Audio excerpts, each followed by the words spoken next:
All right, so today we're diving deep into something called Neo-Medievalism. Yeah. Now, before anyone starts picturing, folks running around in chainmail, Right. let's be clear. This isn't about, just LARPing the Middle Ages. Yeah, yeah. This is a full-blown cultural movement Oh, yeah. that's blending the medieval with the modern I know. in ways you might not even realize. Yeah, you see it everywhere, right? It's everywhere, from architecture to politics. Got it. And yeah, even those video games everyone loves. So, yeah, for sure. We've got a ton of sources here ready to go. Awesome. And our mission today is to extract those like aha moments. Love it. So you can walk away feeling like a neo-medievalism expert. I like that a lot. By the end of this, Yeah. you're going to be dropping knowledge at dinner parties. For sure. Mm. Right. And what I think is so fascinating about neo-medievalism Yeah.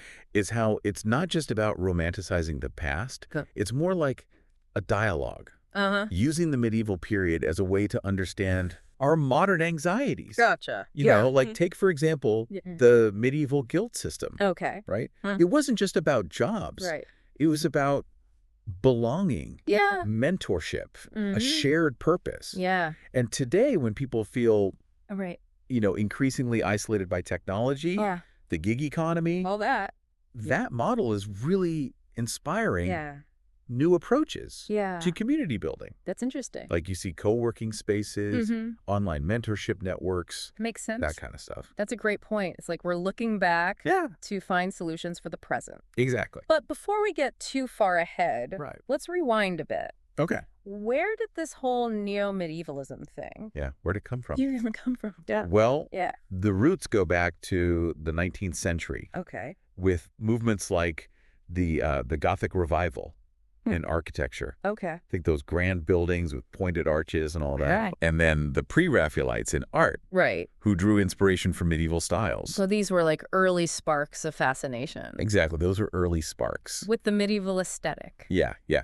But the real explosion happened Okay. much later in the 20th and 21st centuries. Gotcha. Fueled in part by, Let me guess. you guessed it, Yes.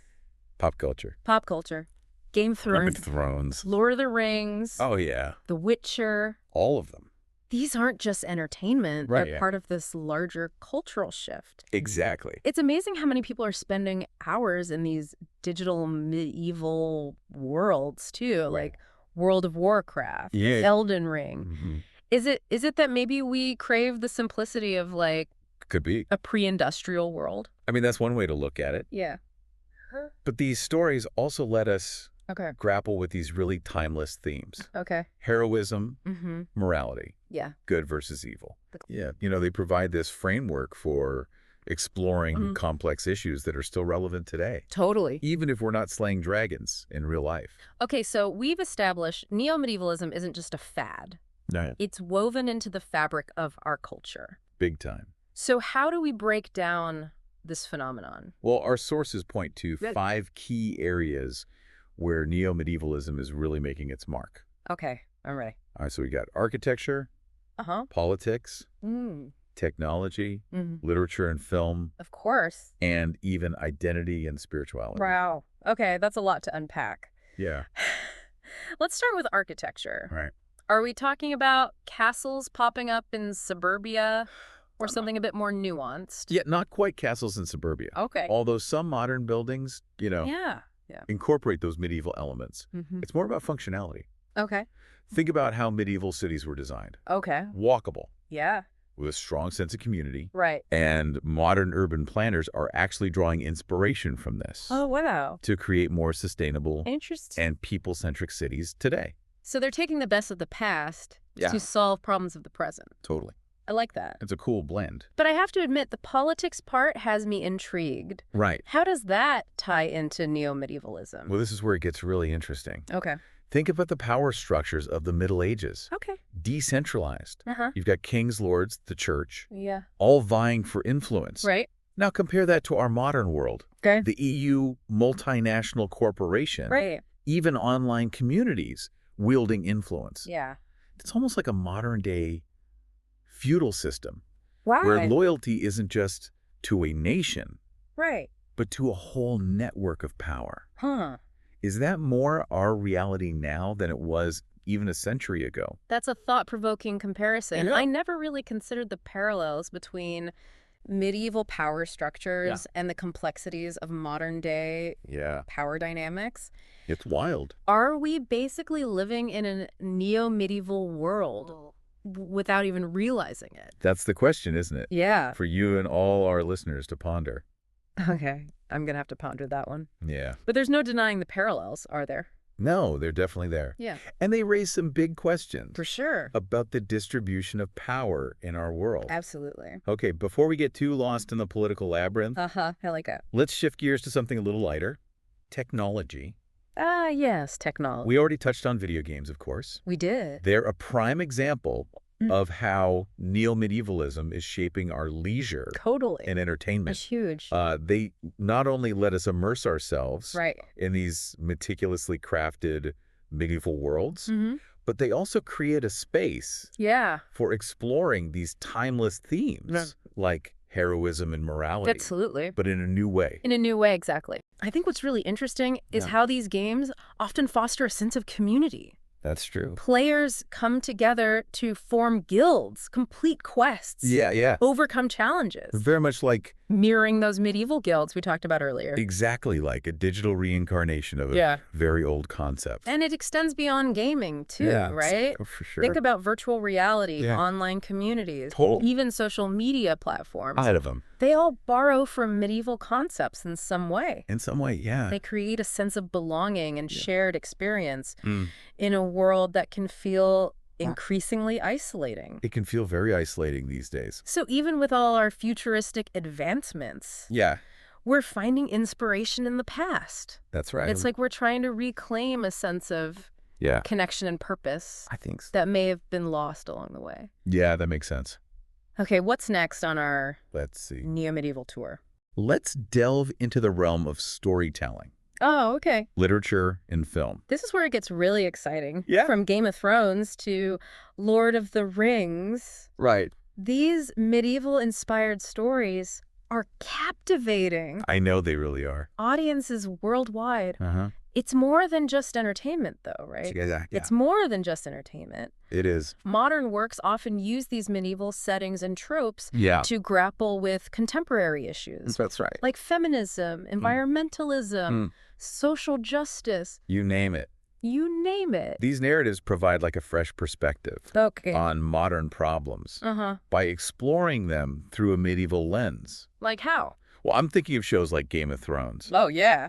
Which, despite all the dragons and magic, tackled complex themes like power dynamics, gender roles, political intrigue in ways that felt incredibly relevant to our world. Totally. Yeah. So by using that medieval lens, these stories can hold up a mirror to our own society. Interesting. And prompt us to examine our values and beliefs in a whole new light. It's a powerful way to spark conversation. It is. About the challenges we face today. For sure. It's amazing how the past can be such a potent tool. It is. For understanding the present. Yeah, you got it. Okay, last but not least. Okay.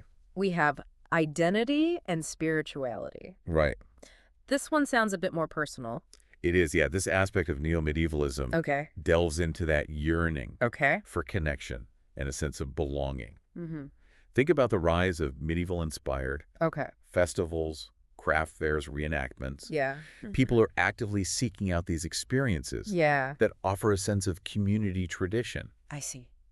Even spirituality. Which they may feel is lacking in their modern lives. It's like a search for authenticity in a world that often feels artificial and fast-paced. It's fascinating how these medieval-inspired events provide a space for people to connect with something larger than themselves. But I have to ask, is this just a form of escapism? That's a great question. Or is there something deeper at play here? That is a great question. We'll have to explore that further. Yeah, we'll explore that more. As we continue our deep dive. We will. All right, so we've covered a lot of ground already. We have. Exploring the many ways that neo-medievalism is woven into our modern world. For sure. It's clearly a multifaceted movement. It is. And one that deserves careful consideration. Absolutely. Welcome back to our deep dive into neo-medievalism. As we've been discussing this trend, I'm realizing just how much it reflects our yearning for a sense of belonging and purpose. It's true. In a world that can often feel fragmented and uncertain. It's fascinating, isn't it? We're drawn to this idea of a simpler time, of those close-knit communities and shared values. Yeah. But as we explore further, it's important to remember that neo-medievalism is a complex movement with both positive and potentially problematic aspects. Right. We did touch on the potential for romanticizing a rather brutal period and the possibility of its misuse by certain groups. Right. It's a good reminder that we need to approach this topic with a critical eye. I agree. Even when we're captivated by, those images of knights and castles. Absolutely. It's crucial to acknowledge the historical realities of the medieval period. Right. Both the good and the bad. Of course. But let's not forget the positive aspects of neo-medievalism either. Right. It's not just about escapism. Yeah. It's about finding inspiration and meaning in our modern world. So how do we navigate this tension? Yeah, that's the question. Between romanticizing the past and abstracting valuable insights from it. It's tricky. How do we engage with neo-medievalism in a way that's both appreciative and critical?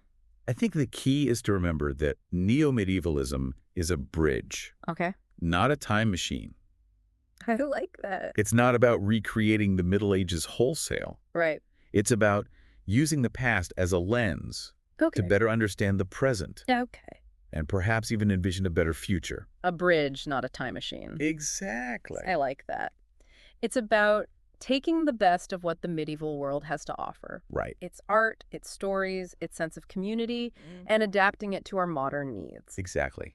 It's about engaging in a dialogue between the past and the present, where each era can inform and enrich the other. So it's less about literally living in the Middle Ages and more about drawing valuable lessons from that period and applying them to our modern lives. Yes. For example, we talked about the medieval emphasis on craftsmanship. Yes. In today's world dominated by mass production and consumerism, that's inspiring a resurgence of interest? It is. In hand-made goods. Yeah. And supporting local artisans. You see it everywhere. Yeah. The rise of craft brewing, farmers markets. Yeah. Even the DIY movement. Really.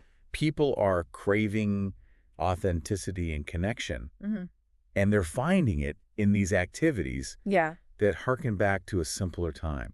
And it's not just about material goods, is it? No, it's not. It's also about reclaiming a sense of community and belonging. I agree. Something that was often stronger in those tightly knit medieval societies. Precisely, in a world where we're constantly bombarded with information and virtual connections. It's overwhelming. People are yearning for something more tangible, more grounded. It's interesting because we live in this hyper-connected world. We do. Yet so many people feel more isolated than ever. It's true. Maybe those virtual connections aren't enough. I think you're right. Do you think this craving for medieval-style community is a reaction to that disconnect? That's a very insightful observation. It speaks to the deeper human needs that neo-medievalism is tapping into. Like what? The need for meaning. For purpose. Yeah. For connection to something larger than ourselves. This brings us back to something you mentioned earlier about identity and spirituality. Yes. These are themes that often get overlooked. They do. In discussions of neo-medievalism. Right. But they seem to be the heart of its appeal. Absolutely. Think about the enduring popularity of medieval-inspired fantasy literature and film. Lord of the Rings. Lord of the Rings, exactly. These stories often explore themes of self-discovery. Moral dilemmas, the struggle between good and evil. They offer a framework for exploring questions of identity and purpose that resonate deeply with people today. It's like those medieval narratives provide a map. It's like a map. For navigating the complexities of our modern lives. Exactly. They offer a sense of order and meaning in a world that can often feel chaotic and confusing. But I'm wondering, are there any potential dangers? That's a good question. In looking to the past for answers. to our present-day anxieties? That's an important question to consider. Yeah. As we've discussed, there's a risk of romanticizing the past and overlooking its darker aspects. Right. It's crucial to approach neo-medievalism with a balanced perspective, acknowledging both its positive and negative aspects. Right. We don't want to fall into the trap No, we don't. of idealizing a period that was also marked by violence, inequality, and hardship. Exactly. It's about finding inspiration, not imitation. So for our listeners who are intrigued by this concept of neo-medievalism, what would you say are the key takeaways? Well, first, I'd encourage them to pay attention to how neo-medievalism is manifesting in their own lives and in the world around them. Okay. It's a powerful cultural force that's shaping our art, our entertainment, our architecture, and even our political landscape. It's like a hidden thread connecting the past and present. It is. It's weaving its way through our culture. Yeah. In subtle and surprising ways. Second, I'd encourage them to approach neo-medievalism with a critical eye. Right. Acknowledging both its allure and its potential pitfalls. So it's not about glorifying the Middle Ages. No, it's not. But about extracting valuable insights and adapting them to our modern context. Exactly. And finally, I'd encourage them to embrace the spirit of dialogue. That's at the heart of neo-medievalism. Okay. It's about engaging in a conversation between the past and present. Yeah. Seeking inspiration from history while remaining grounded in the realities of our own time. It's a fascinating journey of discovery. It is. Exploring the interplay between history, culture, and the human condition. It really is. And it's a journey that's just beginning. Welcome back to the final part of our deep dive into neo-medievalism. Yeah. We've covered a lot of ground. We have. From the origins of this movement to its diverse manifestations in our modern world. For sure. It's been a journey. It has. Through history, culture, and even a bit of self-reflection. I think so. You know, it's remarkable how this exploration of the medieval has led us to some pretty profound insights about our present-day anxieties and aspirations. It's true. The yearning for connection. The sense of belonging. A deeper understanding of our place in the world. These are themes that really resonate with people today. It's funny how we started this deep dive talking about knights and castles. And now we're discussing these really fundamental human needs. It highlights how neo-medievalism is more than just, you know, a superficial aesthetic. It's a reflection of our deepest desires and anxieties. For sure. It really is a testament to the enduring power of the past. To shape our present and inform our future. You got it. So as we wrap up, I'd like to pose a question to you. And all our listeners. All right. If you could bring one aspect of the medieval world into the 21st century, what would it be? Ooh, that's a tough one. Yeah, it makes you think. It really does make you think. About what we find appealing and why. I think for me, I'd have to go with the emphasis on community and craftsmanship. Oh, wow. Imagine a world where we prioritize those values. Where we valued collaboration over competition. I like that. And where we took pride in creating things with our own hands. That's a beautiful vision. It is. It speaks to the core of what neo-medievalism is all about. Finding inspiration in the past. To create a more meaningful and fulfilling present. I like that. It's about recognizing that the solutions to some of our modern dilemmas might actually lie in the wisdom of those who came before us. It's true. It's a reminder that history isn't just a collection of dusty facts and figures. It's a living tapestry. It is. That continues to shape our world. It does. In really profound ways. And sometimes it takes looking back to see the path forward. You got it. Well said. So as we conclude our deep dive into neo-medievalism, I encourage all of you listening to keep exploring, keep questioning. And keep those imaginations ignited. Love it. The past is never truly gone. It's true. It's always there whispering its secrets, offering its insights, waiting to be rediscovered. Who knows, maybe in those echoes of history, we'll find the inspiration to create a future that's both rooted in tradition and boldly innovative. I love that. Well, thanks for joining us on this fascinating journey. Oh, absolutely. It's been a pleasure.